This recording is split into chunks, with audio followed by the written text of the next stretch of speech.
नमस्कार, जय जोहार। छत्तीसगढ़ न्यूज में आपका बहुत बहुत स्वागत है। चलिए देखते हैं आज की 25 फटाफट काम की और महत्वपूर्ण बड़ी खबरों को। पर इससे पहले आप वीडियो को कहां से देख रही हैं, कमेंट में बताना बिल्कुल ना भूलें। रोशनी ने मिटा दिया अंधेरा। छत्तीसगढ़ के इस गांव को 7 दशक बाद मिला बिजली। छत्तीसगढ़ के एक दूर दराज गांव को 7 दशक के लंबे इंतजार के बाद आज जाकर बिजली नसीब हुई है। अधिकारियों ने रविवार को बताया कि माओवाद प्रभावित बीजापुर जिले के सुदूर गांव तिमेनार में स्थानीय लोग बुनियादी सुविधाओं के बिना अंधेरे में जीवन यापन कर रहे थे। मुख्यमंत्री विष्णुदेव साय ने कहा कि तिमेनार का विद्युतीकरण बस्तर के दूर दराज के क्षेत्रों में शासन और विकास के एक नए युग की शुरुआत का संकेत है। पीएम मोदी का छत्तीसगढ़ दौरा। 55 एकड़ क्षेत्र में तैयार किया जा रहा है सभा स्थल।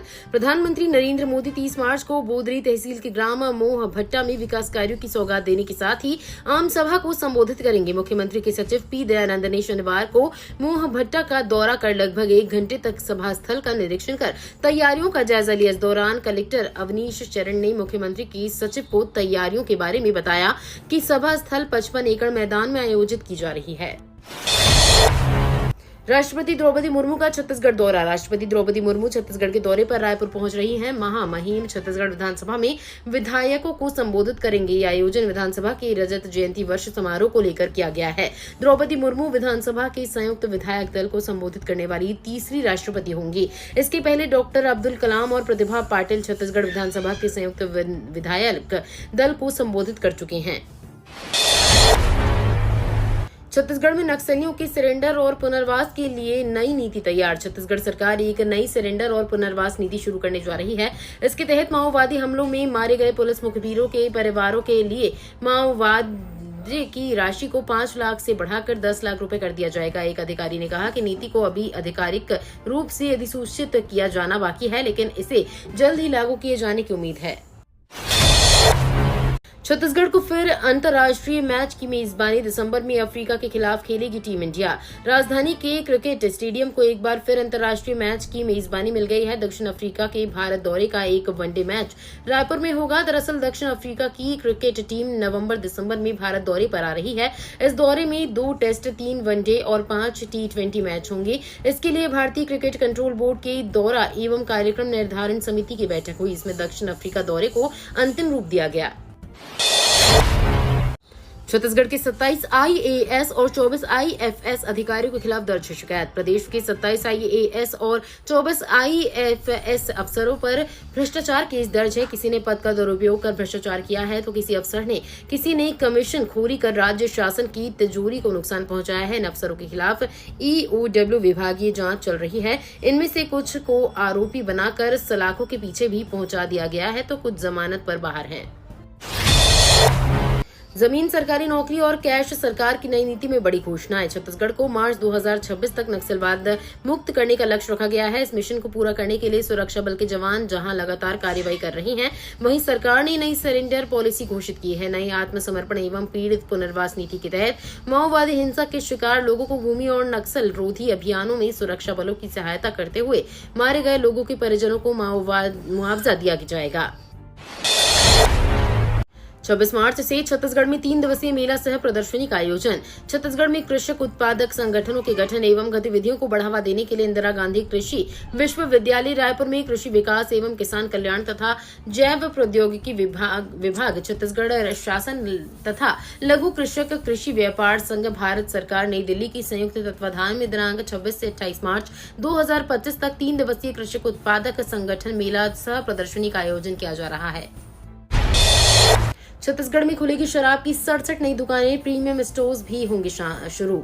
नई आबकारी नीति में नई दुकान खोलने का निर्णय लिया गया है। साथ ही प्रीमियम शॉप के संचालक की भी अनुमति दी गई है। नई 67 दुकानें खुलने से दुकानों की संख्या बढ़कर 741 हो जाएगी। आबकारी नीति 2025 से 26 के तहत नई शराब दुकानें खोली जाएंगी और पुरानी दुकानों को उन क्षेत्रों में स्थानांतरित किया जाएगा जहां वर्तमान में कोई शराब दुकान नहीं है। इससे शराब की तस्करी व अन्य राज्यों से आने वाली शराब को रोकने में मदद मिल सकेगी।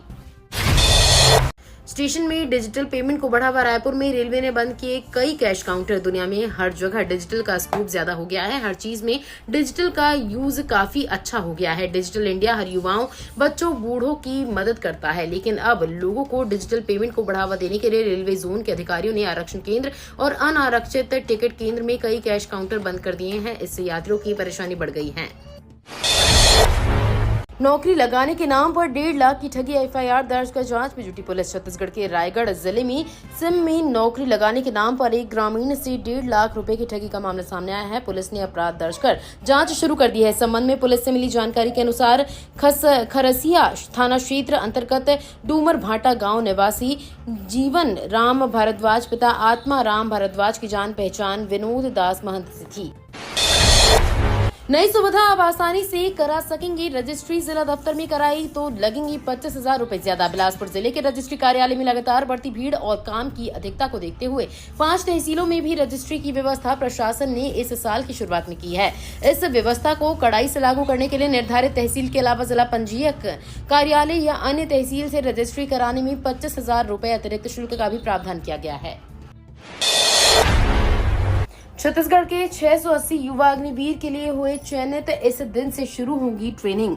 अग्निवीर भर्ती परीक्षा 2025 के नतीजे जारी हो गए हैं। वहीं इस बार प्रदेश के 680 युवाओं के सपने अब साकार होने वाले हैं। जारी परिणाम में छत्तीसगढ़ के 680 युवाओं का चयन अग्निवीर के लिए किया गया है। चयनित युवाओं को अग्निवीर जीडी, अग्निवीर टेक्निकल और अग्निवीर ट्रेड्समैन के नतीजे जारी कर दिए गए हैं। ये रिजल्ट भारतीय सेना ने ज्वाइन इंडिया आर्मी की आधिकारिक वेबसाइट पर अपलोड कर दिया है। महासमुंद के किसानों ने उठाया बड़ा लाभ। मिला 38 करोड़ रुपए लोन। अब होगी बम्पर खेती। छत्तीसगढ़ के महासमुंद जिले में रबी सीजन में खाद, बीज और अन्य रासायनिक दवाओं के लिए 6,180 किसानों ने 38 करोड़ 60 लाख 93,000 रुपए ऋण लिया है। रबी सीजन में पिछले वर्ष की तुलना में इस वर्ष किसानों को ज्यादा ऋण लिया है। इस रबी सीजन में ऋण लेने के लिए किसानों को 1 अक्टूबर से 15 मार्च तक का समय दिया गया था। ऋण वितरण की अंतिम तिथि समाप्त हो चुकी है। विद्युत विभाग का सख्त एक्शन। बिजली बिल नहीं चुकाने वालों के काटे जा रहे कनेक्शन। बिलासपुर में लंबे समय से बिजली बिल नहीं चुकाने वाले उपभोक्ताओं के खिलाफ विद्युत विभाग ने सख्ती शुरू कर दी है। करोड़ों रुपए की बकाया वसूली के लिए शहर के विभिन्न जोनों में विशेष अभियान चलाया जा रहा है। जिन उपभोक्ताओं ने बार बार नोटिस मिलने के बावजूद भुगतान नहीं किया, उनके कनेक्शन काटे जा रहे हैं। तिफरा जोन के कार्यपालन अभियंता मिलिन पांडे ने बताया कि उच्च अधिकारियों के निर्देश पर उपभोक्ताओं को समय समय पर जागरूक किया गया। 1 अप्रैल से नहीं काम करेगा इन लोगों पर का यूपीआई, गूगल पे, पेटीएम, फोन पे सब पर होगा लागू। National payments corporation of India ऐसे यूपीआई आईडीज को बंद करने जा रही है जिन लोगों के मोबाइल नंबर बैंक रिकॉर्ड में एक्टिव नहीं है। एनपीसीआई ने स्पष्ट किया है कि ऐसे यूजर्स जिनके मोबाइल नंबर लंबे समय से एक्टिव नहीं है, 1 अप्रैल से उनकी यूपीआई सर्विस बंद कर दी जाएगी। यानी ऐसे यूजर्स ऑनलाइन पेमेंट एप्स जैसे गूगल पे, फोन पे, पेटीएम का इस्तेमाल नहीं कर पाएंगे। ऐसे में अगर आप बिना किसी रुकावट के यूपीआई पेमेंट जारी रखना चाहते हैं तो जल्द से जल्द यहां जांच लें कि आपका मोबाइल नंबर बैंक रिकॉर्ड में अपडेट है या नहीं।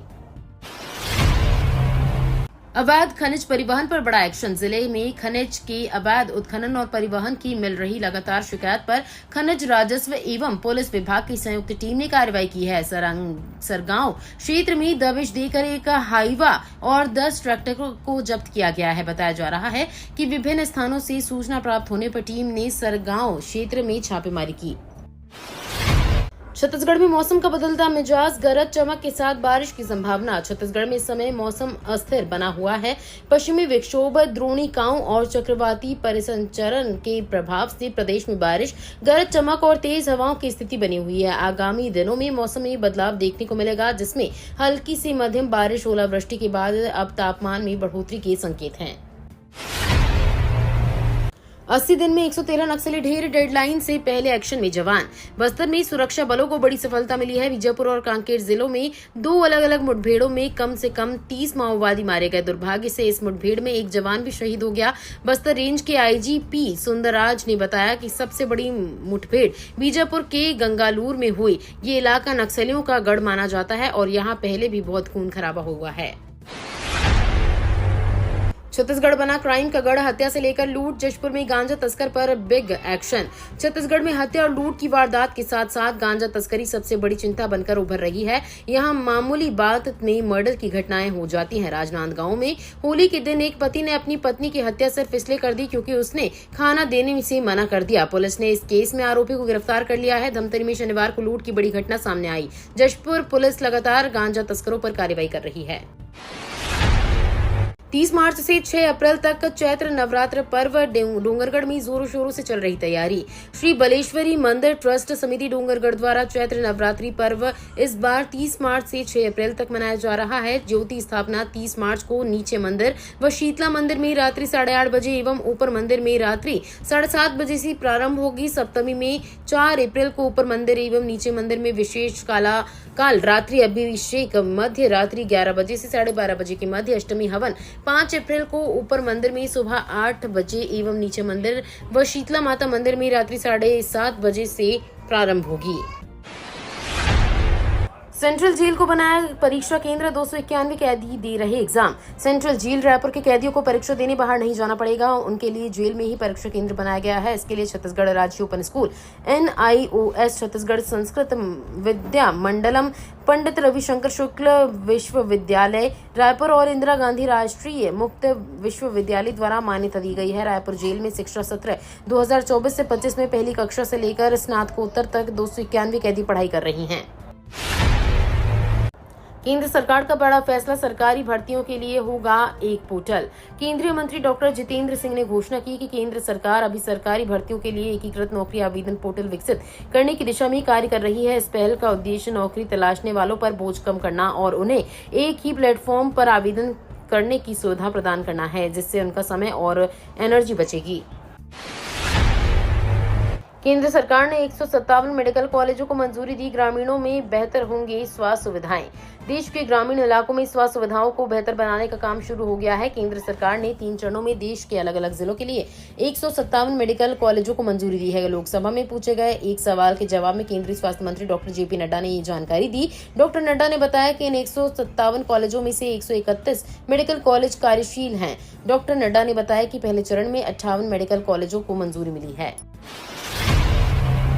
केंद्रीय कर्मचारियों के लिए बड़ी खबर, लागू होने जा रही है स्कीम, अधिसूचना जारी। केंद्रीय कर्मचारियों के लिए बेहद काम की खबर है। अगले महीने 1 अप्रैल से नई स्कीम लागू होने जा रही है। ये स्कीम यूनिफाइड पेंशन स्कीम है। आगामी 1 अप्रैल से यूनिफाइड पेंशन स्कीम लागू होने वाली है। बता दें कि केंद्र द्वारा सरकारी कर्मचारियों के लिए शुरू की गई एक नई पेंशन योजना है। अब पेंशन फंड रेगुलेटरी और विकास प्राधिकरण ने यूनिफाइड पेंशन स्कीम को अमल में लाने वाली अधिसूचना जारी कर दी है। ये तो थी आज की बड़ी खबरें। अगर आपको न्यूज पसंद आई हो तो वीडियो को लाइक और शेयर करना बिल्कुल ना भूलें। धन्यवाद।